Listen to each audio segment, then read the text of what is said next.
আসসালামু আলাইকুম। আজকে ম্যাঙ্গো বোবা পাল বানানোর চেষ্টা করেছি। এর জন্য প্রথমে আমি এখানে হাফ কাপ সাবুদানা নিয়েছি। পানি দিয়ে খুব ভালোভাবে ধুয়ে পানি ঝরিয়ে এটা নিতে হবে। এরপর আমি এখানে একটা আম নিয়েছি। আমের অর্ধেক অংশটা এখানে দিয়ে দিচ্ছি।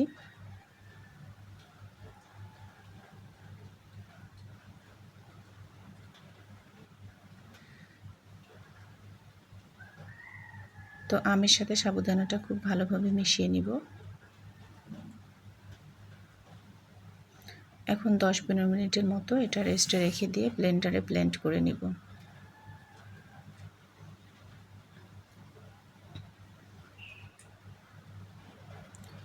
তো খুব ভালোভাবে ব্লেন্ড করে নিয়েছি। একটা এখন বাটিতে নিয়ে নিচ্ছি। এর সাথে কর্নফ্লাওয়ার মিশিয়ে একটা ডো তৈরি করে নিব। তো সাবুদানাটা যদি একদম পানি ছাড়া থাকে তাহলে এরকম নরম হবে না। তো আমার একটু পানি পানি ছিল, এজন্য একটু কর্নফ্লাওয়ারের পরিমাণটা বেশি লেগেছে। তো প্রথমে একটু কর্নফ্লাওয়ার দিয়ে দিলাম, পরে আর কিছুটা কর্নফ্লাওয়ার দিয়ে এভাবে একটা ডো তৈরি করে নিয়েছি। এখন আমি ছোট ছোট করে এভাবে বোবা পালগুলো তৈরি করে নিব।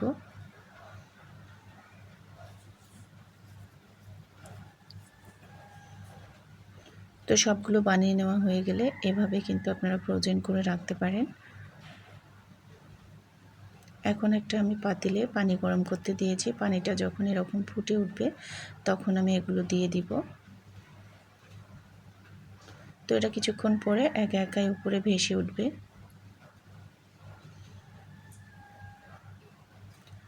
তো এখানে 10-12 মিনিটের মতো এটা আমি সিদ্ধ করে নিব। তো সিদ্ধ করে এখন আমি এটা উঠিয়ে নিচ্ছি, একটা স্ট্রেনারে করে উঠিয়ে নিব।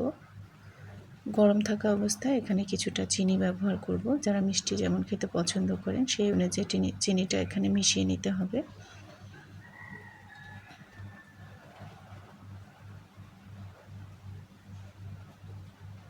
তো এখন আমি ডিপ ফ্রিজে দুধ জাল করে রেখেছিলাম, একটু ঘন হয়েছে, এই দুধটা নিয়ে নিলাম।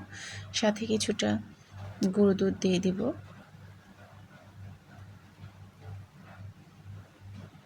তো ভালোভাবে ব্লেন্ড করে নিব। এখন এই মিশ্রণটা এখানে মিশিয়ে নিব। তো চাইলে এখানে টুকরো করে কেটে রাখা আম কিছুটা ব্যবহার করা যাবে, সেক্ষেত্রে খেতে আরও বেশি ভালো লাগবে। তো তৈরি হয়ে গেল আমার এই ডেজার্টটা।